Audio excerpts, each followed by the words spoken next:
What's up, everybody? Welcome to the Wait, What Are We Talking About podcast, episode 159. My name is Bret, aka Enigma9011, and you can catch this podcast live over on twitch.tv/Enigma9011 every Sunday at 8 p.m. Eastern. Join the chat over there, join the fun, join the conversation. But if you can't catch it live, that's A-OK.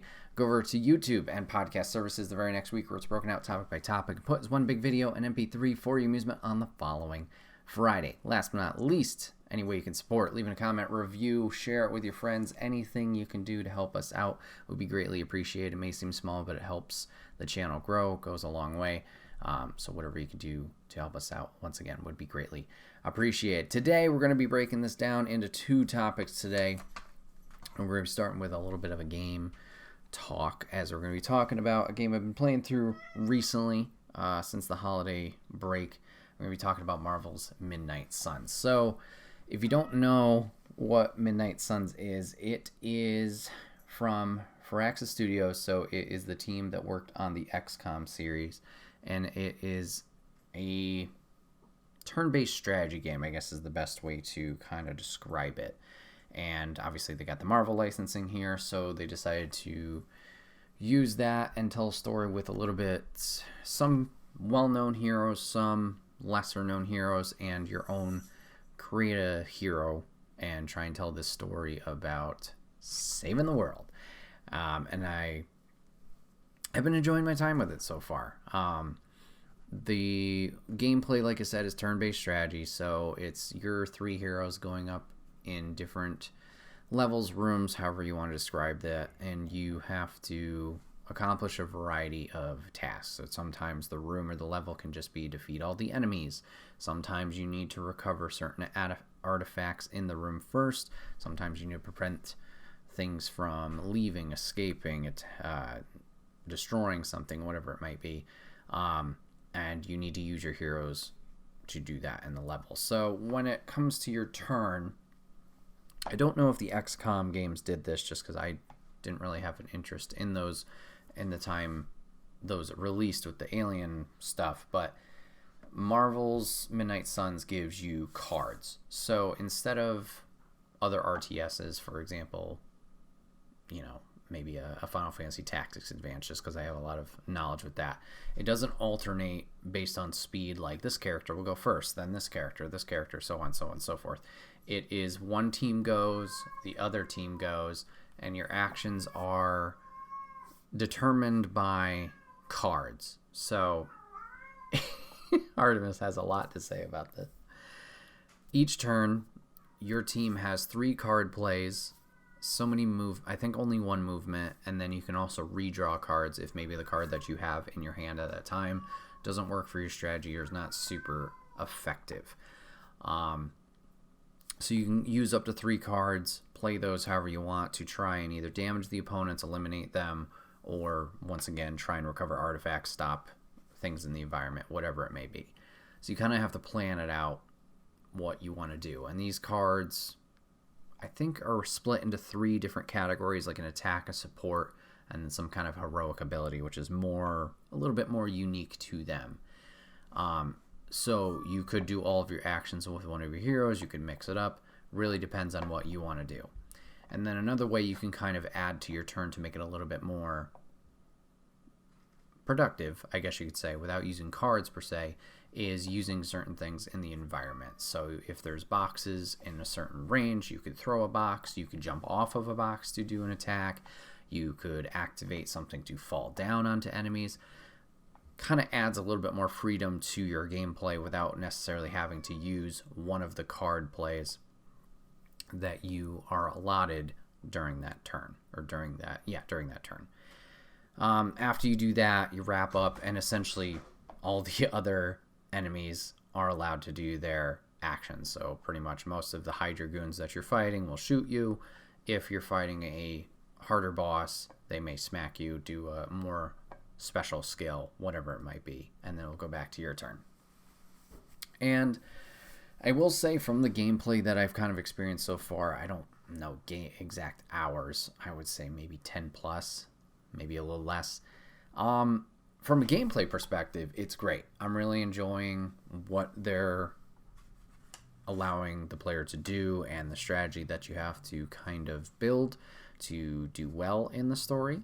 But those moments are a little bit few and far between, and it can be difficult at times. Now, I've heard the XCOM series has a very, not a difficulty spike, but they can be challenging at times. So I kind of understand that, especially being the same developer, that would kind of be the case. So I get that, and I think just more repetition, more practice, kind of, as people say with many games where it's a leveling up process, putting the, grinding out those levels or experience, getting the heroes stronger.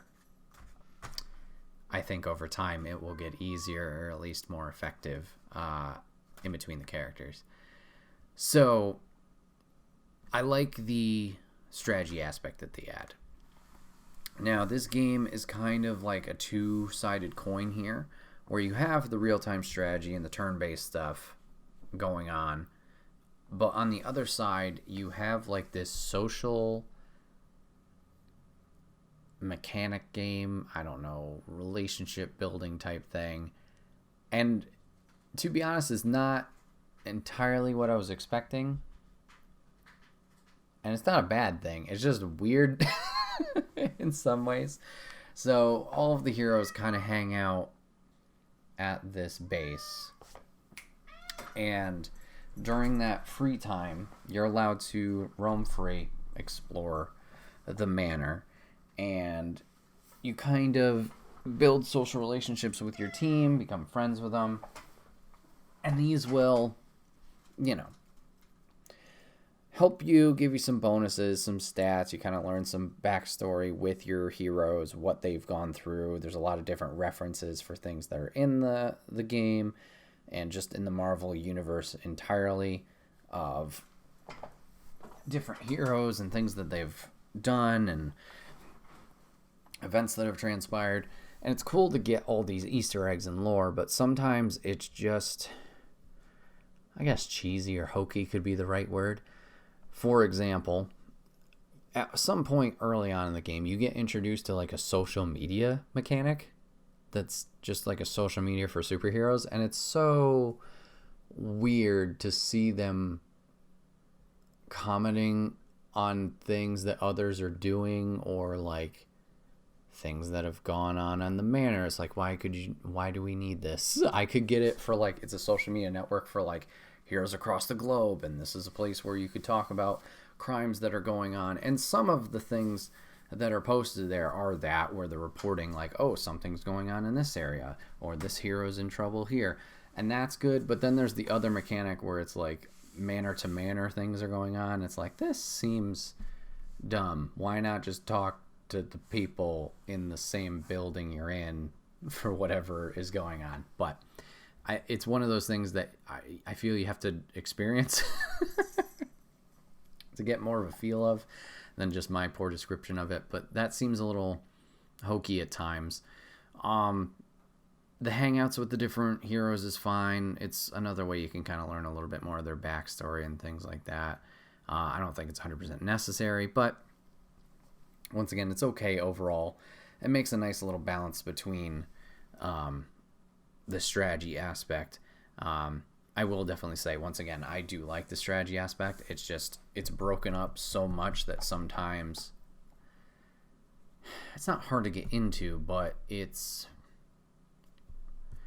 splits the day into like day cycles, or splits the gameplay into day cycles. So you wake up, you can free roam.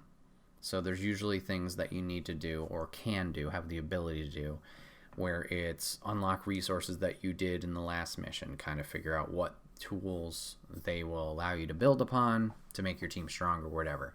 You do that. You do daily training, which improves your character and gives buff to the heroes that participate in the training with you. You can send out heroes on their own missions, so they're gone for a day or two to do a certain task so they can gain experience that way. And then you accept your mission. Great.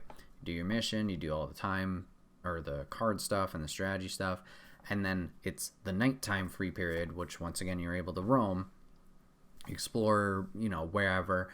That's where you do the social hangouts, and then you go to sleep, and it's rinse repeat. it's not a bad cycle, but when only the strategy part is that middle part where it's one mission a day, maybe it's just the way I'm playing because I am somewhat enjoying the social aspect, or at least learning the backstories and doing the exploration aspect of the manor and seeing what secrets lie in it. The missions themselves feel far and few between. I guess you could cut out all that stuff, or at least make it a quicker experience where you're like, okay, checklist in the morning, boom, boom, boom, boom, go to the mission, don't do anything at night, whoosh, and go to it. It's just you would obviously be giving up getting those buffs or building those relationships to make your team a little bit more effective in the strategy part, is what it is.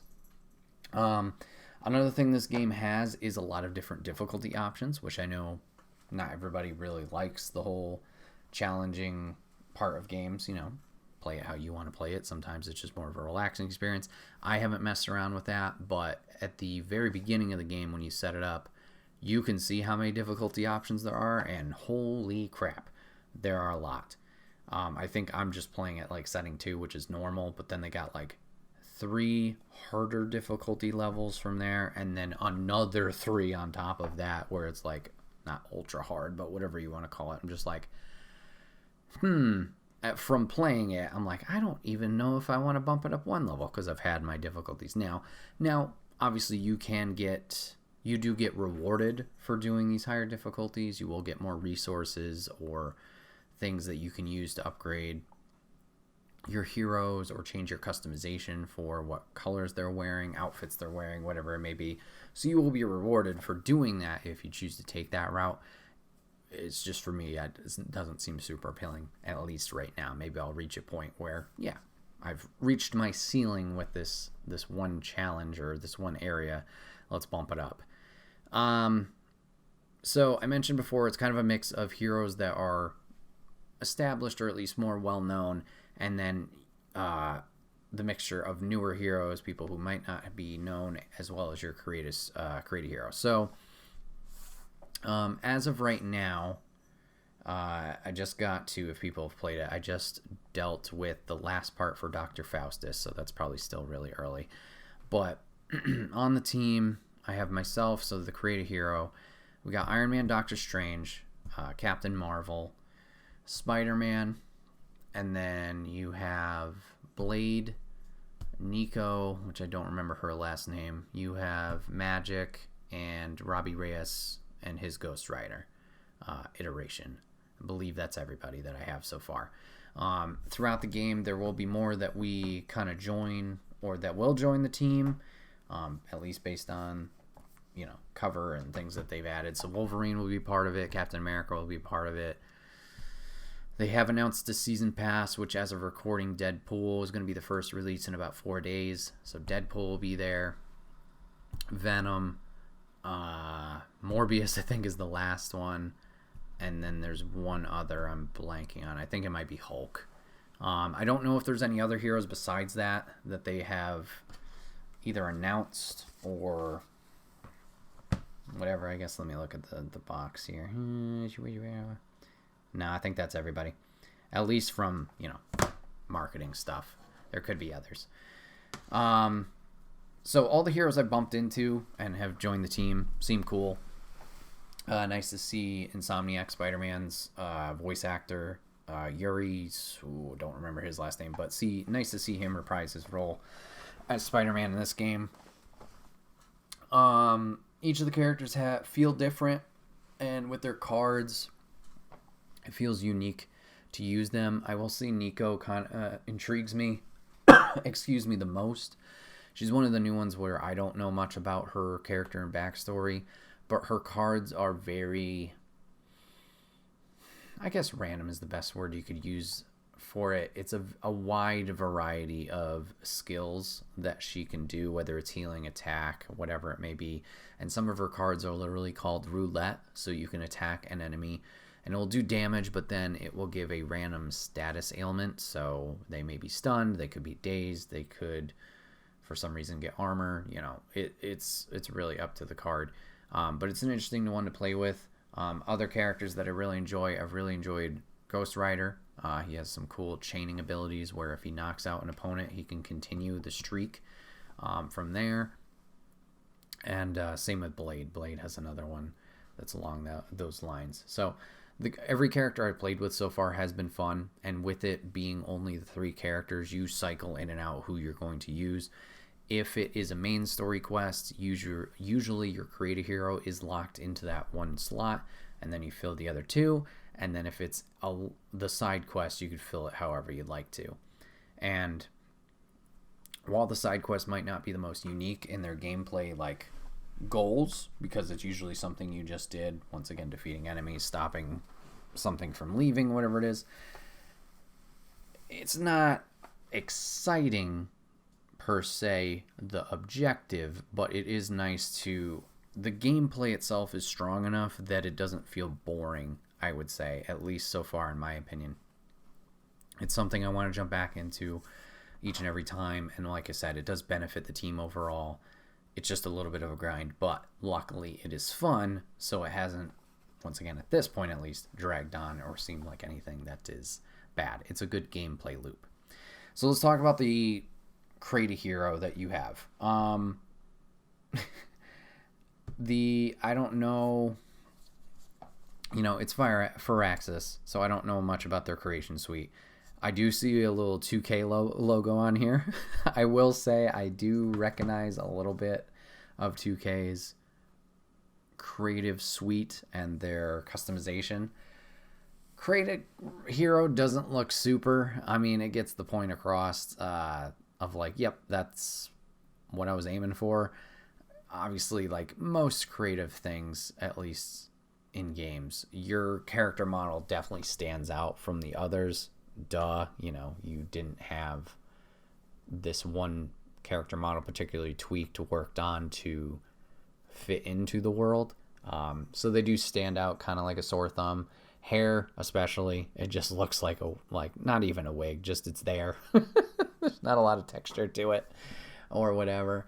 But your character is unique in the fact that it's an RPG as well, where you kind of decide how aggressive your character is going to be. You're not able to pick like, oh, I'm going to throw flames or I'm going to have magic spells or whatever, at least to the point that I'm at. You start off with 2 swords, and you have different abilities where your swords will kind of turn into a whip, so you can do knockback abilities. You can heal your opponent, or not heal your opponents, heal your allies, and do different effects like that. At some point, I think you'll be able to change your weapons. At least that's what it shows in the customization. They give you a generic suit, but you can choose different colors once you unlock different color palettes. But yeah, it's interesting the story that they're telling with this created hero. So the main story that they're telling with Midnight Suns is this evil demon witch has been resurrected by Hydra, and they're trying to, she's trying to take over the world, cause mass destruction. Shocker, right? Comic books.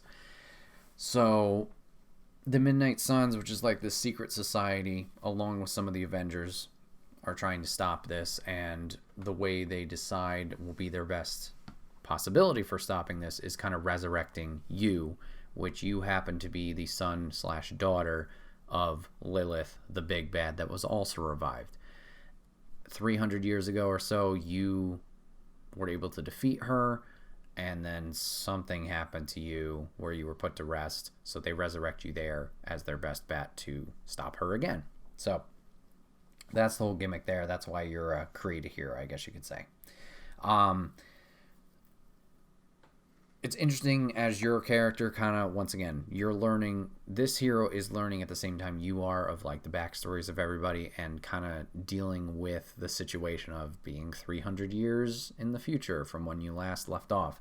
So learning different things, social cues, your dialect. It's fun, and like I said, a little corny, a little cheesy at times, but from a gameplay perspective, it works. Character model, yeah. I will say, on the other side of this, customization, there is quite a bit of it. Maybe not for how your character looks, but in appearance for everything. There are a wide variety of costumes that you can unlock for your Create a Hero, along with palettes. They do take some time to get, but they are available to you. You can change your character at any point, so if you want to modify their look, that's great. I don't know if you could change to the opposite gender at any point. Probably not, but the other options are there for you to change.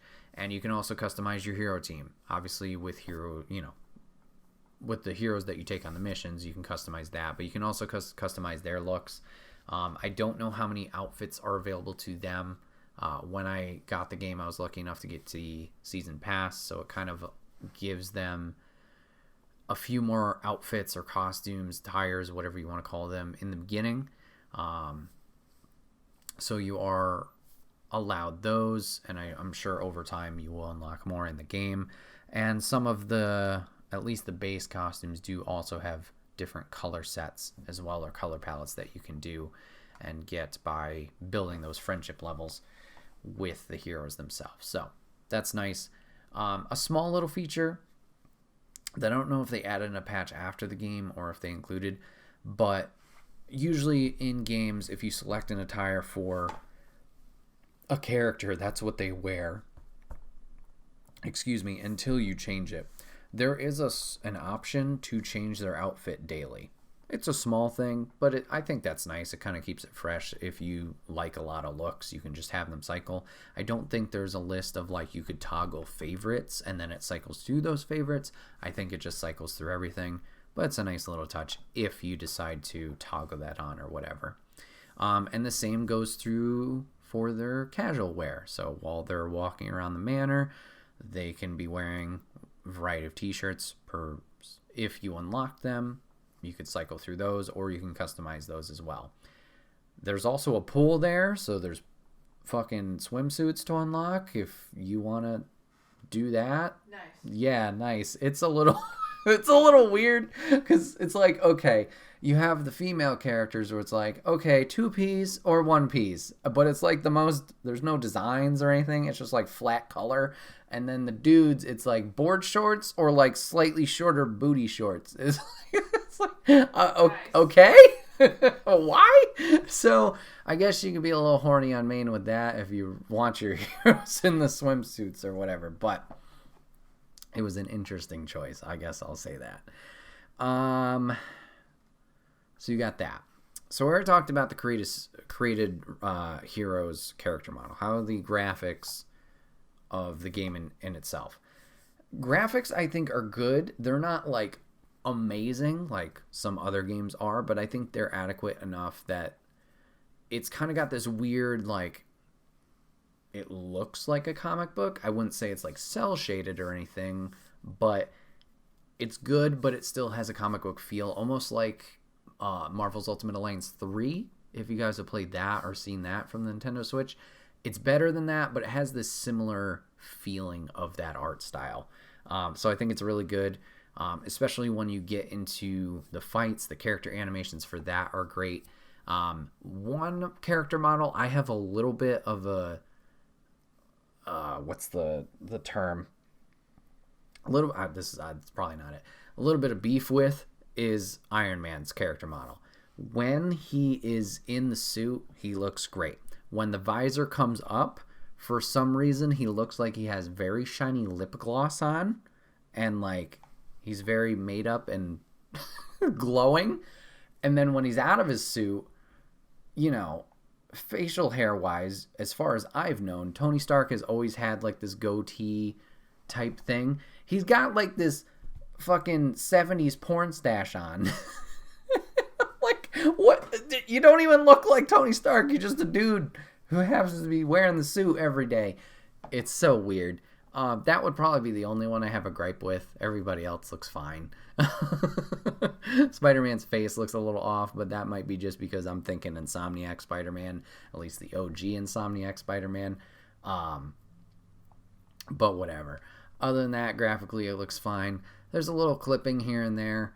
For some reason, the caretaker, Sarah, whatever you want to call her corner of her eye is constantly freaking out on my screen of like pixels.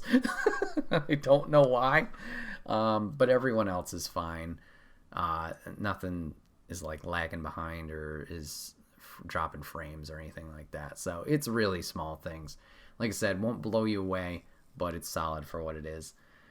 Trying to think if there's anything else to talk about. I've really only run into a few bad guys, at least Marvel-wise, that are big bads. As far as I know, this Dr. Faustus guy with Hydra is kind of introduced in this game. Lilith, I don't know if she's a real big bad. She may be one of those smaller characters that I just don't know a lot about. The other characters that I have run into, there's been an appearance from Crossbones for a few times. So if you know, for the MCU, he was in Captain America Civil War and Winter Soldier.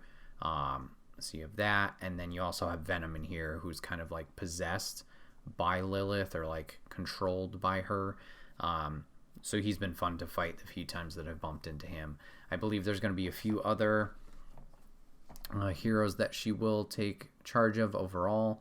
Looks like Hulk's going to be a bad guy, Scarlet Witch, and then I can't make out this fourth one.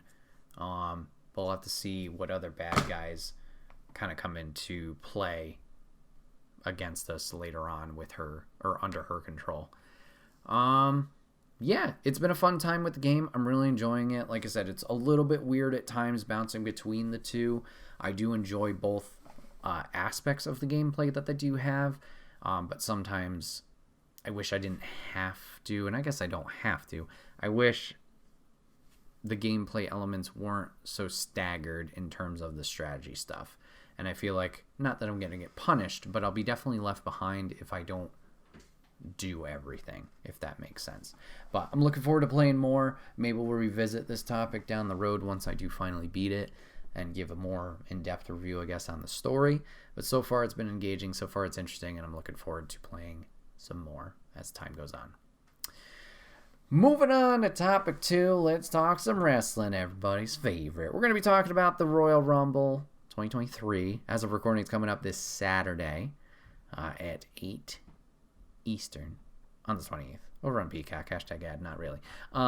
Just wanted to talk about Royal Rumble, talk about my thoughts, predictions, who's going to show up, who's not going to show up, etc., as we're kind of approaching the event this Saturday.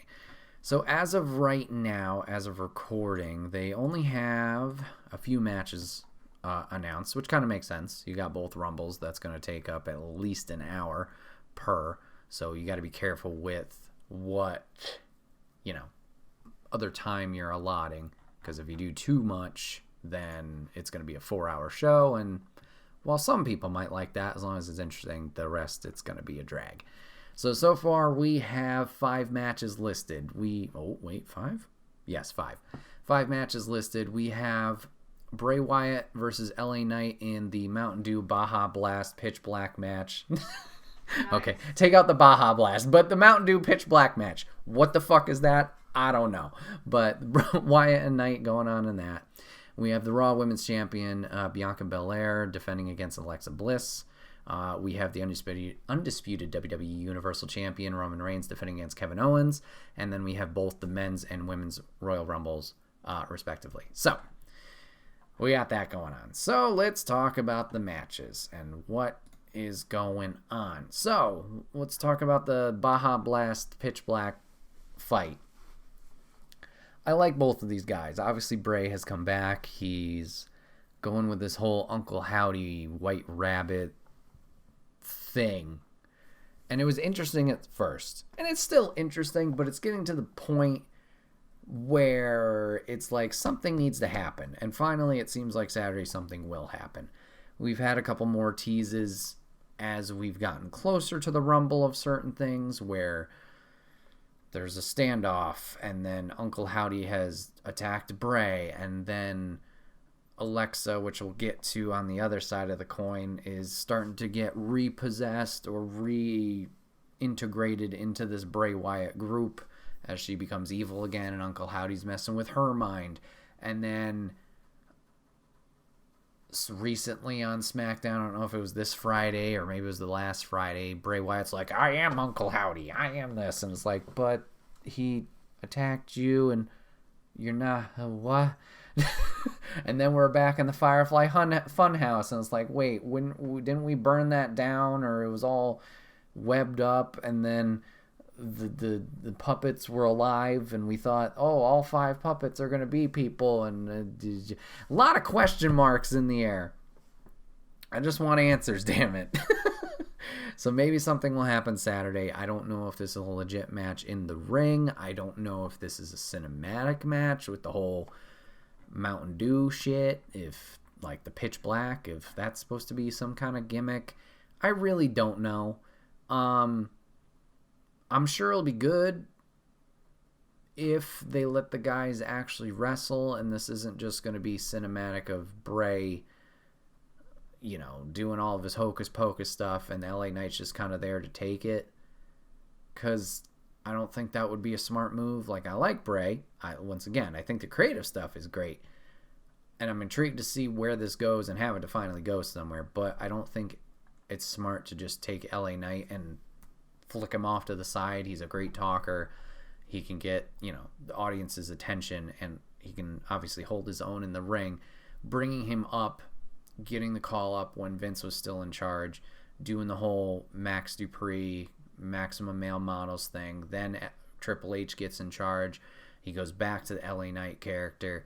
I don't think that would be smart. We just started to invest in this character, and the audience seems to be engaging in him and his obvious charisma.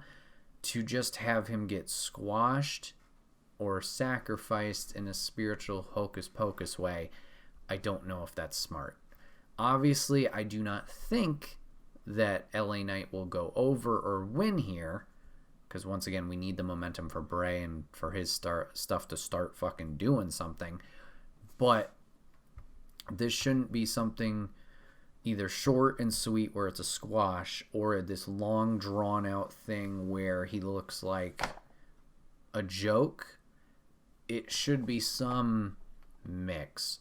I want this given time. I want some kind of story, or like, oh my god, reveal in this story aspect, match, whatever.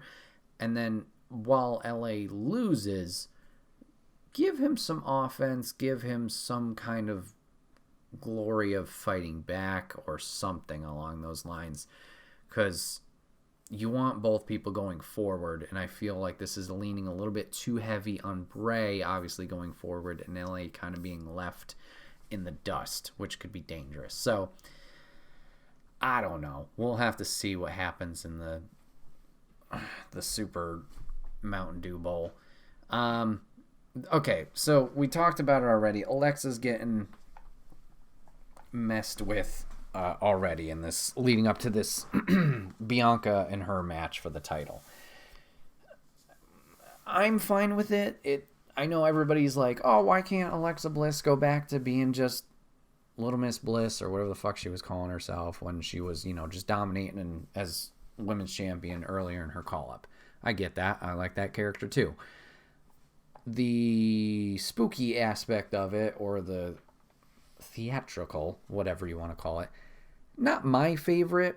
It's one of those things that has to be done with balance, and if you go too far in the scale one way or the other, it's like, ooh, this is not working.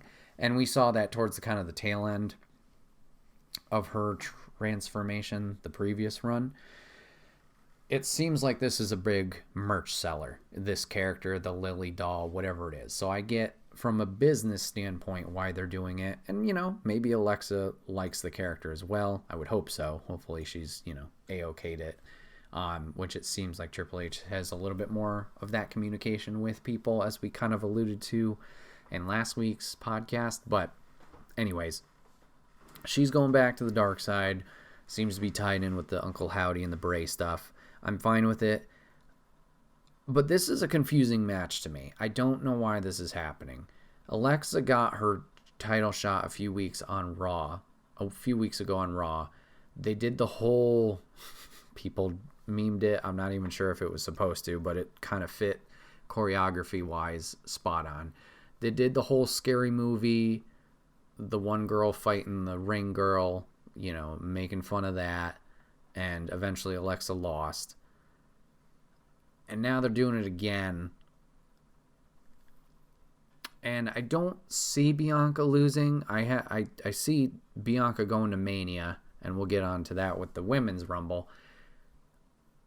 It's just one of those confusing things, as another just tie-in, I guess, to the whole Hocus Pocus stuff, is like, if Alexa's going to lose here, there has to be some kind of payoff for her to also elevate her forward or make us, keep us interested in what transformation is going on with her.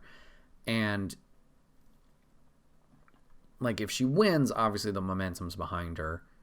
I don't think that's the right move, but I don't know what they could do in the opposite if she is in the losing side. Like, is it just more of a full embrace of Uncle Howdy, and then she goes over to SmackDown and we keep all that stuff over on that show?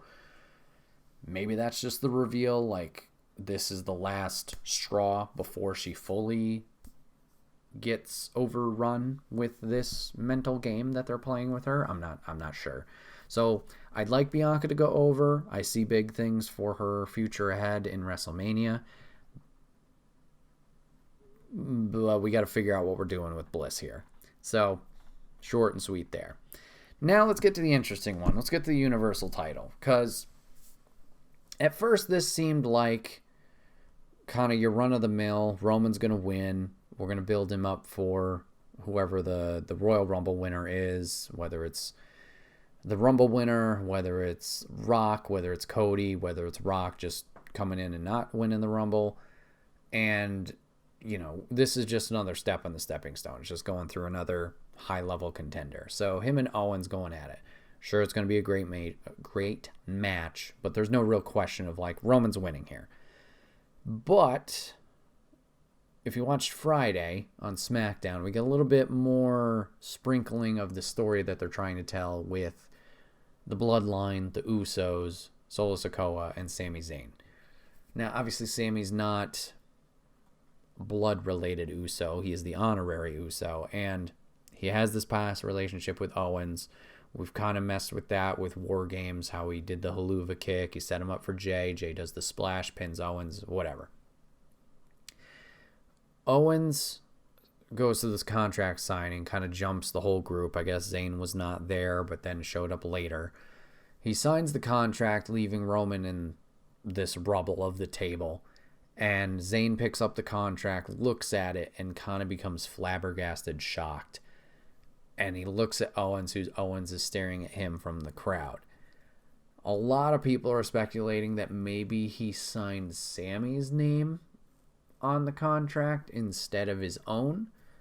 And it's interesting.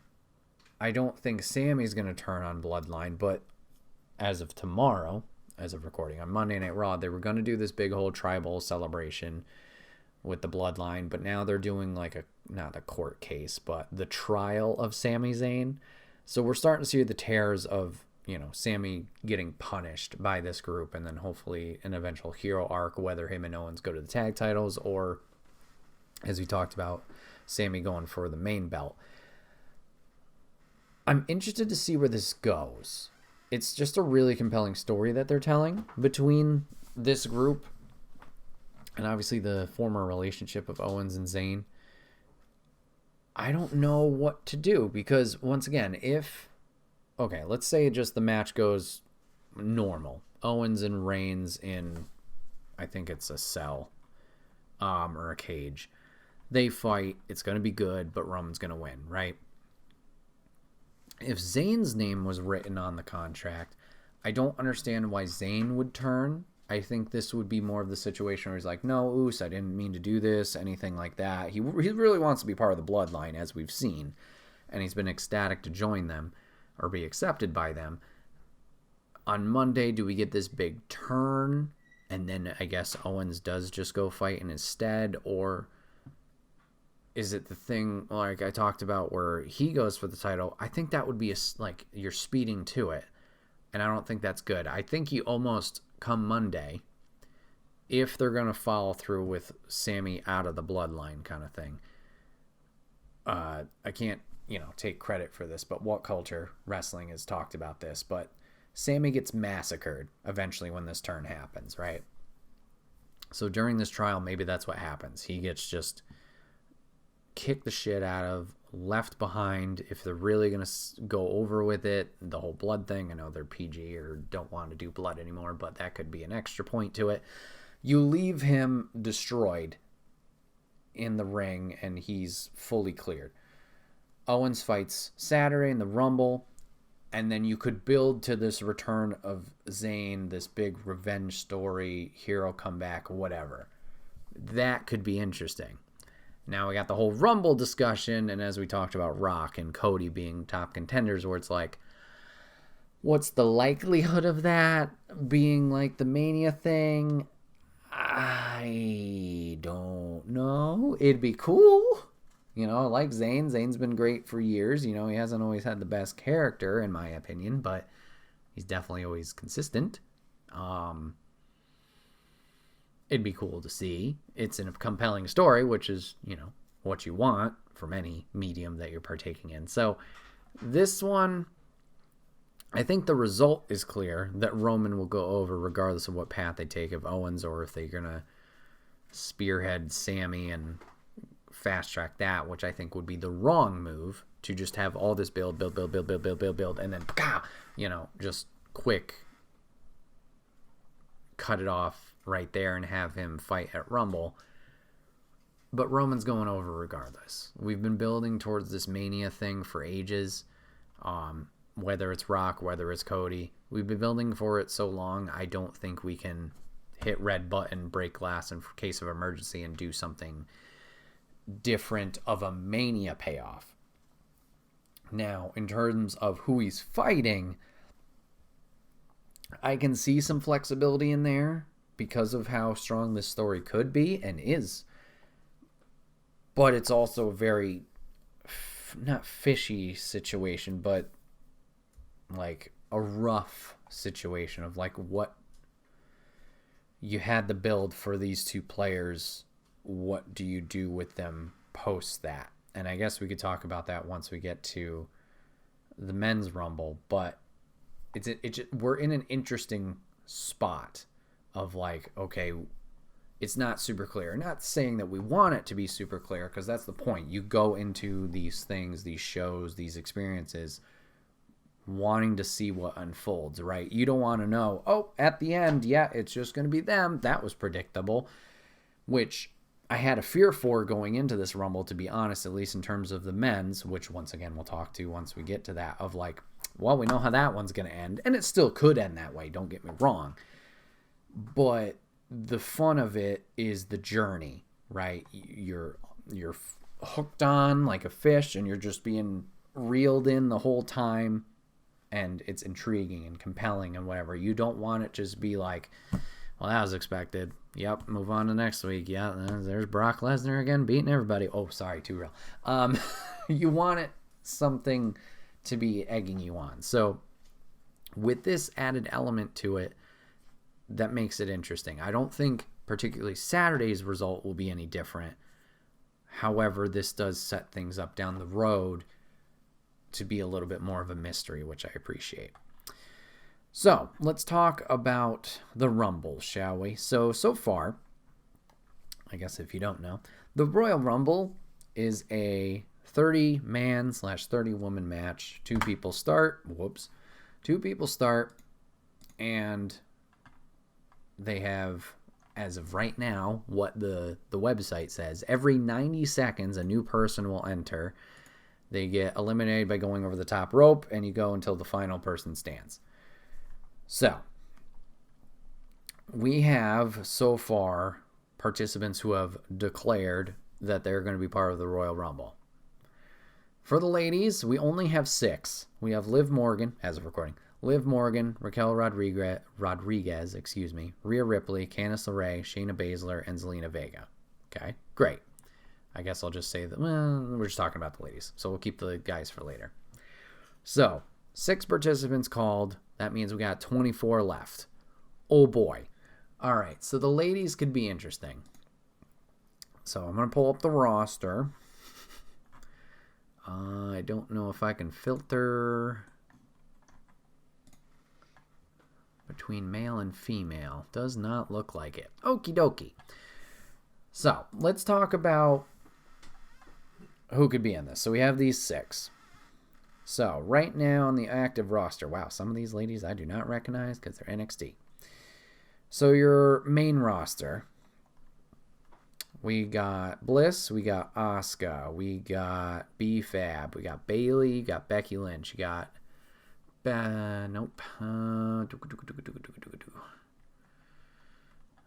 got, keep going, Carmella,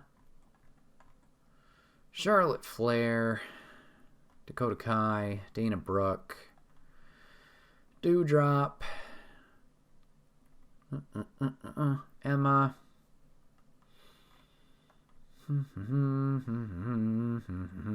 Io Sky,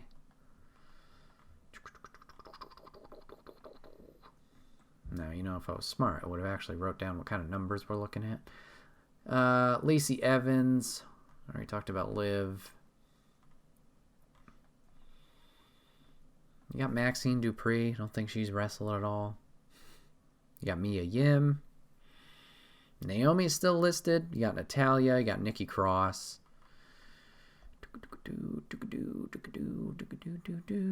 It's very exciting content, I know. We got Ronda Rousey. Scarlett Bordeaux.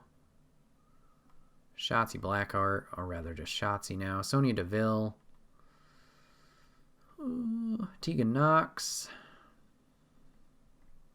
I like how vacant is the person on here. What is that?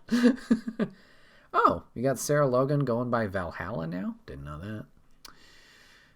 Xia Li and Zelina Vega, which I think she declared. Okay, so obviously I think a decent amount of those ladies are going to be showing up. Now, NXT-wise, who do I think could be called up? That is where we start getting to the interesting stuff. Who from NXT is going to show up? Who from the Legends is going to show up? So let's hypothetically say you have 6 surprises, okay? So we have 6 announced. That leaves us with, you know, whoever fills out that 24, blanking on math, 18. So let's say 6 surprises. There may be more. They tend to go pretty hard on the Legends here of like returns just because, you know, the Women's Rumble is a little bit more new compared to the men's, as it's only been running 3 years at this point. So Legends wise, we've seen the Bellas almost every year. I think actually every year. Alicia Fox makes an appearance a lot for some reason. Kelly shows up a lot. Michelle McCool shows up a lot. Mighty Molly or Molly Holly shows up every time. We've had Beth Phoenix show up. Most of them. So who am I thinking outside the box? We had Mickie James from the Impact thing. That was a big last year. 2 years ago, we had Victoria show up during the pandemic.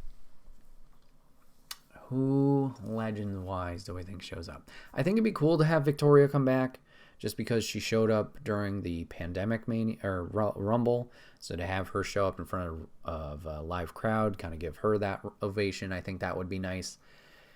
I think Melina making a comeback would be nice, especially from last year. She was number 2. Everybody was really excited. And then unfortunately, I don't know if it was on purpose or just a mishap, she fell out almost immediately to Sasha Banks eliminating her. So that was something. I'd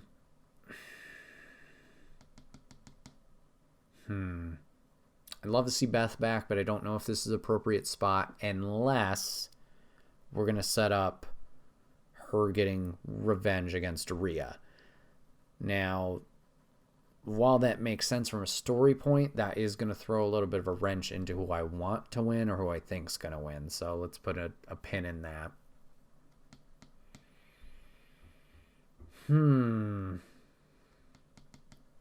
I don't know. I don't know who else outside of like those usuals that I listed would make an appearance that would be big. at least from a legend standpoint. Someone who's been there for a while and obviously is out of the game, question mark, or quotations. So let's talk about surprises. So if we're talking NXT strictly, I think Zoe Stark would be a great one. She's obviously been around for a little while in NXT, and has not made a lot of moves in terms of titles, but from a ring perspective, she does very, very well. So I think that would be a fun one that I would enjoy. Do we see Toxic Attraction? Do we see Gigi Dolan or JC Jane make an appearance? Before that, I'd be down for that. There's one thing, if we want to take a quick sidebar with tropes for Royal Rumble, that I absolutely hate. There's two. One is tag teams. Not that tag teams shouldn't be in the Rumble. No. But when they do surprise tag teams, right? Well, no, I guess you could say this for any tag team. Most tag teams, what happens? You bring in one tag team partner, and then give it a bar of like 3 spaces. The next tag team partner is coming in. They do a little bit of tag team stuff together, and then, it doesn't really matter. They both get eliminated at the same time, whatever it is. I want, like, a weird gap. I want either, one tag team partner to come way at the beginning and then the other one come at the end, or just only one part of the tag team. Because the whole thing is supposed to be random, right? If we're breaking the wall and immersing ourselves in this, like, you got the whole Tumblr, everybody picks a random number, yada, yada, yada. What's the chances? There are chances that the tag team can enter that close to each other, but it happens all the time. Just do something different. It's too predictable in that terms. On to the second trope. We talked about this random Tumblr, right? Okay. Everything should be determined about the Royal Rumble match in escaping, what's the term when you go to the movies? It's like immersion. Peanut Gallery, I don't know if you're listening. Can you help me out with that? I'm sorry, what is the question? So, like, if you go to a movie theater and you're trying to just immerse yourself in this world, and there's a term for it where, like, you forget everything that's going on in the world. You're really invested into it mentally and conceptually. Maybe someone in check. It's along the same lines, but there's like a saying or a phrase that's crud. I don't remember. Someone's yelling at me while they're listening or watching to this, and I apologize that I can't hear you, but thank you for helping. Essentially immersion of, like, the match is supposed to be set beforehand and everything's set in play. I guess this trope can be split into 2. If a wrestler has fought the night of the Rumble, do not have them fight again in the Rumble match. Now, I could see this being taken, or fought against with, like, tag team superstars. Why can't a tag team superstar fight in this separate match to get a world title shot? Are you thinking of suspension of disbelief? Thank you! Suspension of disbelief. Oh my goodness. Yes, thank you very much. Yep. I need to suspend my disbelief and think that this match has been planned all the way through. Okay, so that's going to come a little bit later in part 2 while I freak out. Tag team wrestlers, I get it. They want their shot at the main title. For me, as an audience member, that's just a little boring of, like, oh, I already saw these guys. This isn't exciting of, like, oh, it's somebody new. So I don't like that. If they participate in a match, they shouldn't be part of the Rumble. I get, from a tag team perspective and a mid-card U.S. title, Intercontinental title, whatever, I get that, why they would be in that match. It just, to me as an audience, is a little bit of a lower note. The one that really pisses me off, and the suspension of disbelief really comes in, if the bitch, the person, if the piece, the motherfucker fought in a world title match that night, don't put them in the Rumble. I know we were talking about the ladies' Rumble, but don't do it. Hey, guess who's number 30? Oh, it's Brock Lesnar, who fought Roman Reigns for the fucking title that night. Or was it Bobby Lashley? Loses his title, comes in as number 30, and wins it all. Last Rumble sucked. That's the dumbest thing ever. And it's not the first time they've done that. Where the fucking person who competed in a world title match, regardless of being the champ or being the person who was going after it and lost, is in the same fucking Rumble. Stupid. I hate it. I absolutely hate it. I get the gimmicks where they're like, oh, I'm the SmackDown champion. We're going after the other championship. Fine, it was a little unique, whatever. It's stupid still. Don't do it. Absolutely don't do it. Just everybody fresh. Fresh contenders. Let's go in there. Have someone new win this. Okay? All right. I'll get off my soapbox now. That's just something I found annoying, especially watching the past 5 or 6 years Rumbles lately over the holiday break. Did not like that. All right, so let's go back to the ladies, shall we? We talked about NXT people showing up. I talked about Zoe Stark. I think that would be cool. We talked about Toxic Attraction. That would be neat. Just don't do the normal tag team trope. Now, I guess you could be like, well, Bret, you said you don't want world title people in the Rumble. Yes, but now I'm going to be a hypocrite and say Roxanne Perez would be a great one. We've seen it in the past where NXT champions have come in, made a blast on the, make an appearance in the Royal Rumble match, and people are excited for it. We've seen it with Andrade. We've seen it with, there was another champ before him that I think did it. I don't remember. North American champions have made it too. But they make a splash, they make an impression, they build the brand, they build themselves, make it more exciting. I think that's a little bit different if the NXT champ, regardless of men's and women's, shows up and makes an appearance here. Because it's letting the bigger audience, the grand scale audience, know who this person is, give them a little bit light, and the reality of them winning is lower, but once again, is a little bit of a tool to kind of improve on this person's success when they do eventually move up to the main roster. So I think Roxanne makes perfect sense for an appearance here. One that I don't think will happen in terms of NXT, but I would love to see happen. Let's get Meiko Satomura in there. Last we saw her was Worlds Collide when NXT and NXT UK kind of had their unification event. Just have her in there. She's a legend, she's been wrestling since WCW days. That could be a fun one. Who else do we have here from NXT? We've had Katana Chance years ago. Casey Catanzaro being one. She could be in it again. Indy Hartwell. This could be a good way to get her up on the main roster. Maybe help out Candice, kind of reunite the way a little bit. That could be fun. Yeah, I think that's all the NXT people I have. Cora Jade, maybe. Yeah. Okay. So, from NXT, at least on the ladies' side, that's what I have of people that I think could show up, and that would be fun. Or Alba Fire. I know she's been doing some main event stuff. So, in terms of big surprises, not with the company right now, or is returning from injury, or just hiatus. Let's get to the balls to the wall picks for the ladies.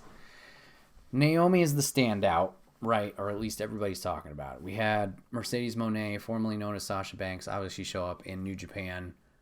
Recently is going to challenge Kairi for the IWGP women's title in like San Francisco or something like that. I don't recall. So Sasha's out. She's doing that. That would be nuts if she showed up here, but I highly doubt that's going. Naomi, on the other side of the coin, while she's been doing her own stuff, hasn't really, wrestling-wise at least, made a splash anywhere else. I don't know if her contract is up. I don't know if she's still waiting out her time. I don't know if she's mended fences. But that would be a big one in terms of just like, hey, you're back. Naomi hasn't been my favorite, but I think she certainly holds her own in there, and a lot of people do like her, so I think that would be cool to see. Now, if we're getting crazier. All right, we just talked about Kairi. I think it would be absolutely insane if Kairi Sane showed up to the Rumble. She's had a very successful career over in Japan since returning there. Obviously, she has a lot of history in WWE, being a tag team champion, being a multi-time NXT champion. I think multi-time, maybe just once. That would be huge. If Asuka's good to go, have a little reunion in the match with Asuka. Have a fun time there. That would be insane, because obviously we seem to have a little bit of a relationship with New Japan, with the whole Carl Anderson thing, defending the Never Openweight Championship. And I know it was Noah, which is a different company, but Shinsuke going over to do the retirement match with Great Muta, that would be cool. We had obviously the thing with Mickey last year. I know that was a little different circumstances of like, oh my God, we released too many of the women talent to even have a Rumble here. Break glass. I know that was a different situation, but I think Kairi Sane would be incredible. That would be a great one to show up, just have some fun with it. And, I think everybody benefits from that cross-promotion. Chelsea Green is another one who's been rumored for a while to be returning. As far as I know, free agent, formerly of Impact. If she's going to show up, this would be the time to do it. I don't know how much of a, not a play on words, an impact that would make. The Rumble crowd seems to be one of those more quote-unquote smarter crowds of like, they watch everything, they know everything, or at least, they're open to it. So like the NXT talent, once again, as in past Rumbles experiences, they get that reaction. I think this would be another one where Chelsea gets the reaction. It's just a matter of how does that carry over week to week. We'll have to build on that as we go forward. Due to her past time in WWE, went fine, but unfortunately was plagued with some injuries. So it'll be a rebuild for her. So we'll have to see if she makes an appearance. Who else, if anybody? I'm trying to think of who's not like locked up anywhere or signed. I think of a return, I guess, is my last one, just because I'm blanking and can't think of anybody else outside. But Doudrop, I would love for Piper Niven Doudrop to come back here. She's been gone for a while. I think it was a whole work visa thing. That's why a lot of the NXT UK talent was out for a while, but now they're making the return, like a Tyler Bate, a Gallus, making their return to the NXT brand. I think she was under similar circumstances where something happened there. So I'm just assuming, I don't know anything about work visas, but if those guys got cleared or the process went forward, I would assume she's also on a similar path or track.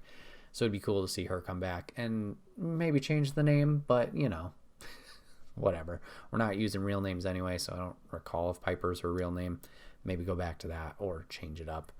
But you also want her to be recognizable, so a new name with a return could be a little problematic. So participants, at least that's who I'm going to think is going to show up. Who do I think is going to win the Ladies Rumble? I kind of alluded to it earlier with the whole Beth Phoenix returning thing, setting something up with Rhea. While that makes sense, I think this is Rhea's Rumble. Rhea's made a strong performance in the past two Rumbles that she has been a part of. First appearance with the NXT show up, was in there a decent amount of time, got some eliminations. Last year, I think it was last year. No, I'm sorry. It was 2 years ago with the Pandemic Rumble. Her and Bianca being the two finalists.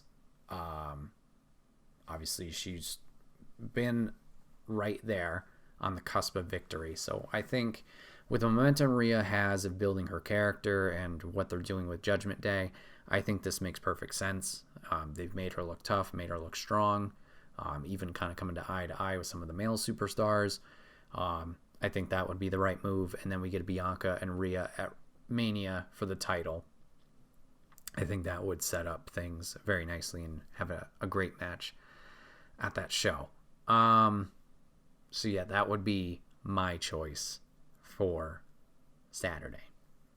So let's flip over to the men's side. All right, so there's a little bit more of the gentlemen who have declared for this year's Rumble.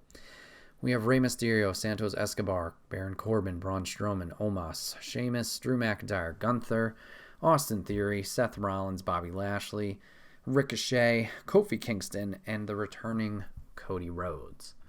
So, 1, 2, 3, 4, 5, 6, 7, 8, 9, 10, 12, 13, 14. So almost half of the field has been revealed for the men's Rumble. Ooh boy. So obviously a little bit more limited on the options here. And obviously the men's roster a little bit bigger than the ladies roster. So not going to scroll through everything here. We'll probably just go with who may make an appearance here, who's active that hasn't declared. We'll do the usual thing, but we'll try and not take too much time.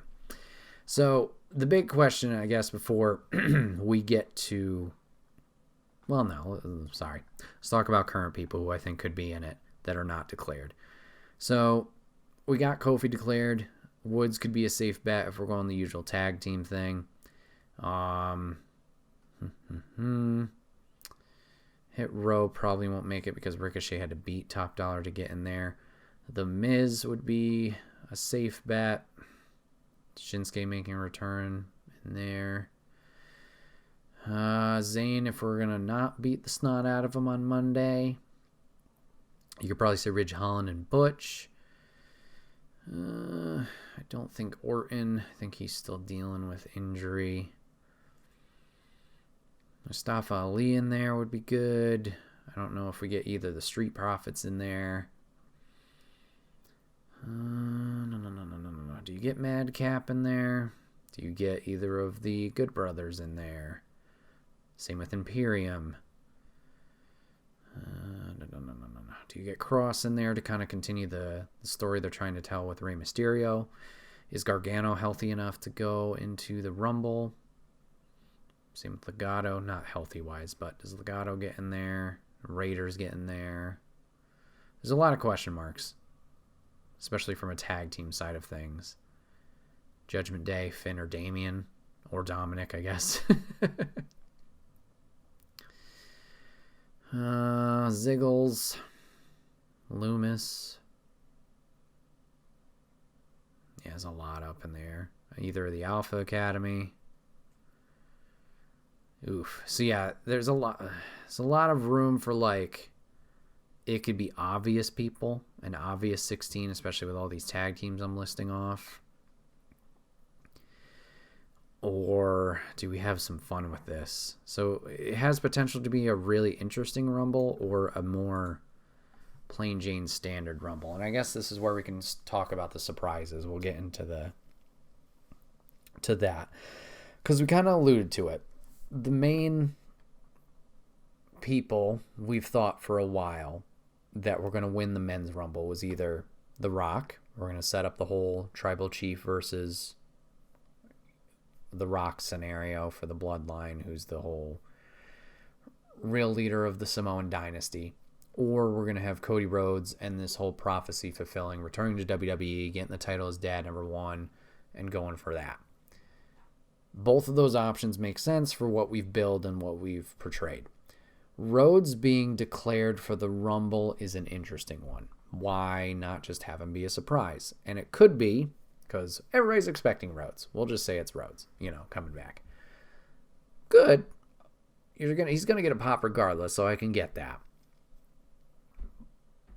But the Rumble's all about surprises. Does that mean they have something bigger? Dwayne would be bigger. It'd be a mixed bag. I'm not going to lie. I would still be excited. But then also, if he gets to the point where he wins the title, it's more like it's a part-time guy. I'd just be a little bit more open to it because it doesn't happen all the time, like the Lesnar-Goldberg situation. Signs point to Rock returning in some capacity. There's more merch being made for him that either leaked or just came out early on the shop. Same with Rhodes, their hoodies or whatever. But now there's things going around that Rock doesn't feel he's going to be ready for Mania. And that could be like, is this a swerve? Is he trying to throw people off the scent? Or for some reason, does he not think he's going to be ready? And this wasn't talked about ages and ages ago. If it wasn't, oof, that's a big yikes, especially being a movie guy. I'm sure his schedule is a little bit busier. Ew. So, okay. So you got those guys being surprises. So now it really comes into play of like, once again, is this going to be an interesting Rumble where we just go balls to the walls, Triple H is in charge creatively for the first time, and let's have some fun with it? Or we already know our destination, let's just throw in people that aren't not important, but like I said, all these tag team people who are around, established, can be cannon fodder, for lack of a better phrase. We're walking a fine line here of not a bad Rumble, but it like could be a less interesting Rumble. So let's go and have fun, right? That's what this whole event is about, is having fun. Let's just go with, let's get crazy, let's get nuts. Who do we want to return to this thing? Who do we want to show up? So let's talk about people who are in the company right now that I want to show up in this thing. And I think number one that I would be the happiest man alive if they showed up is Big E. We haven't heard anything about Big E. He's currently in Australia right now with the New Day causing all kind of chaos. But he obviously had his big neck injury, very scary. We don't know his status of health. We don't know what's going on with him, but this would be another perfect opportunity for him to show up, especially with the whole Rumble, drama of like the surprise, the build-up, etc. Hear nothing about him, having his music come off, that would be an amazing ovation for him. So I think Big E is top for at least people in the company right now I would love to see return or make an appearance there. If we're going back to the NXT side of things, I think Braun Breaker's another shoe-in, similar to Roxanne Perez, of someone who comes in as current NXT champion, just kind of gets a little bit more time with the audience or shown on the main roster. We have some fun there. Two more NXT guys that I think would be interesting to see. Cameron Grimes. We haven't seen him in a little bit. No idea what he's doing. I think the last time we saw him was in a segment with the Good Brothers on NXT maybe 2 months ago. And Carmelo Hayes. He's been making waves in NXT for quite some time. He could be ready for a main roster call sooner rather than later. Let's see. Gargano is an interesting one. Gargano's been in one Rumble so far. I think he might be hurt. If he's not hurt, love to see him in that, but I'm not sure.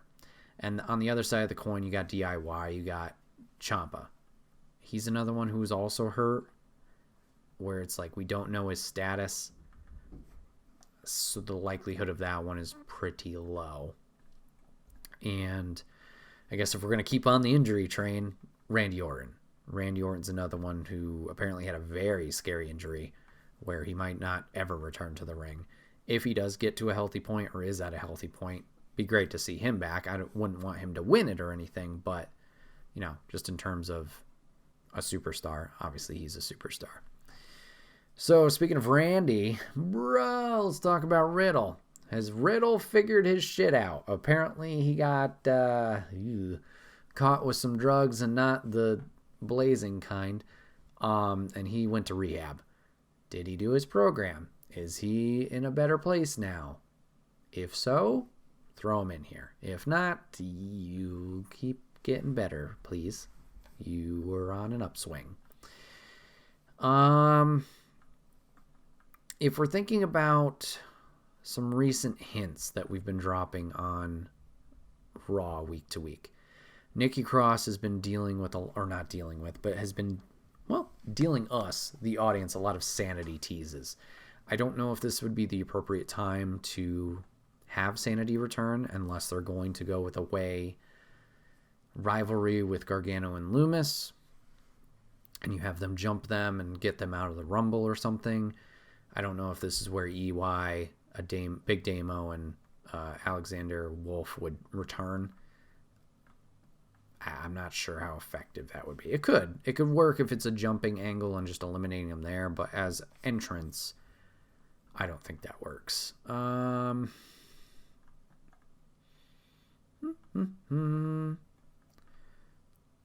think Sikoa going in there and bulldozing a little bit would be nice. Wesley would be cool. He's got the high flying skills. Maybe give him something that he can do a Kofi save or something like that. I'm not sure. So that's it for current guys. Legends.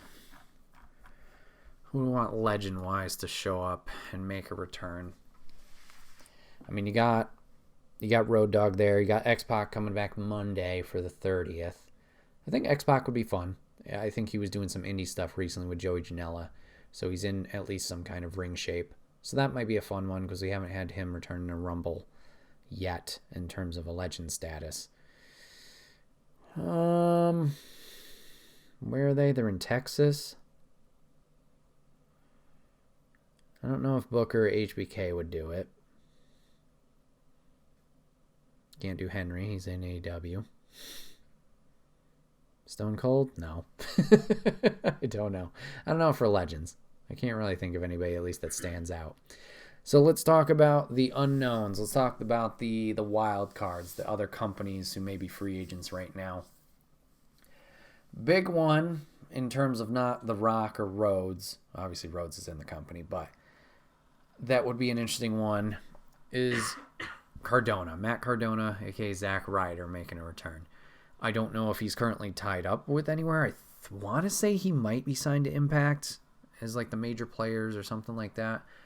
But recently, in a weird turn of events, he's filed for trademark of Zack Ryder, which I thought was under WWE ownership. I don't know how trademark works. Weird. You could just have, him show up once, do a short deal, like obviously Mickey did last year with Impact. If he is signed there, just make an appearance, get a little of a pop, get that cross promotion going. That would be fine. We've had a lot of NXT talent or release talent return already. So like Bronson Reed would have been a one I would have really enjoyed, but he's already obviously back, kind of helping out The Miz. I'm trying to think who else was maybe released that hasn't made a return yet. Oof, man, I'm drawing blanks. It's always like one of those things where it's like you're on the spot and you can't think of the answer even though you've thought about it before or it's popped up in your head. Yeah, I'm not sure. Not sure, because a lot of these people I'm thinking are tied to other companies like AEW. So there's absolutely no chance that's happening unless like some miracle has happened where they figured out some kind of deal that they would do something like that. But the probability of that is very, very low. Wow, yeah, looking through the alumni page, I'm like, geez. There's a lot of familiar faces in there.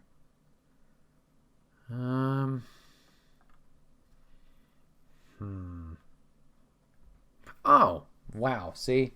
Good thing, I talked it out. I guess this would be my last one.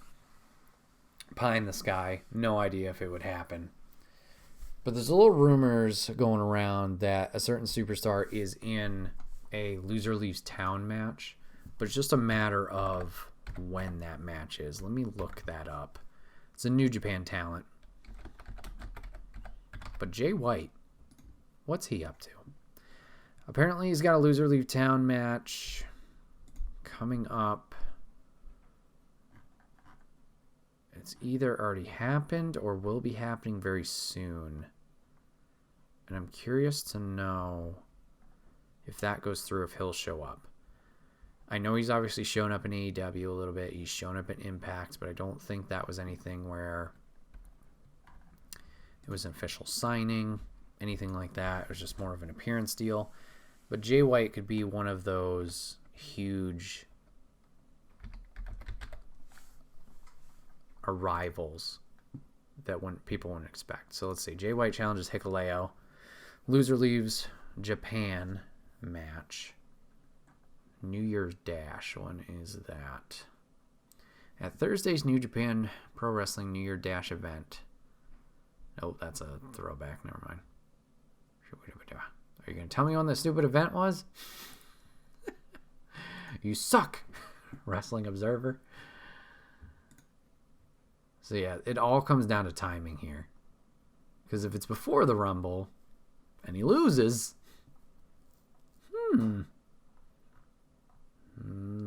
quick trips have happened. We had Hardy's lose to the Bucks on a Saturday and then return on Mania on a Sunday to the WWE, you know?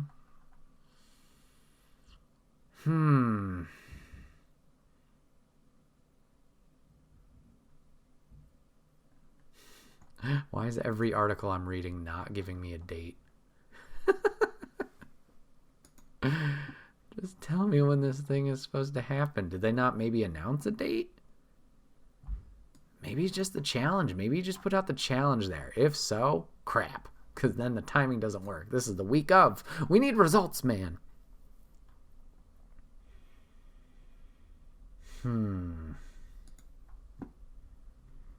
Well, all right. Well, I'll stick to my guns. Jay White will be my other wild card happening. Like I said, he's got the loser leaves Japan match. He's made a little bit of an impact. Once again, an impact in AEW in the America countries, but he hasn't made anything happen WWE-wise as far as I recall. He's got some ties with AEW, with Adam Cole and the rest of the Elite. Excuse me. So it's really up in air in terms of that. But, you know, it's WWE. It's quite the big stage. I think the only thing that would really become a factor in terms of this and any surprises is the whole Vince stuff. Triple H seems to be a big motivator for people and very compelling reason to go there. I don't know if Vince returning in his official capacities would either nix something like this of like, nope, can't do that now, no budget, or if that would cut off the deal from the other side before maybe pen was put to paper. It's just a matter of time will tell. So we'll have to see. It's looking exciting for the Rumble. You know, it's always a fun time of year just seeing who shows up, counting down, obviously, every entrant, having some fun, placing some bets with friends and family, and just enjoying the ride that you go on. So come Saturday, we'll have to see who shows up, who wins, if we go the obvious route, if we have some fun with it, with some twists and turns, and see what stories they're going to tell. But just a matter of time. Hopefully you guys enjoy it if you are going to partake in it, and we can have some fun talking about what's going to happen come Mania of what stories they're trying to tell. But guys, this has been another episode of the Wait, What Are We Talking About podcast. My name is Bret, aka Enigma9011, and you can catch this podcast live each and every Sunday over on twitch.tv/Enigma9011 at 8 p.m. Eastern. Check us out over there. Join the chat. Join on the fun and the conversation if you'd like.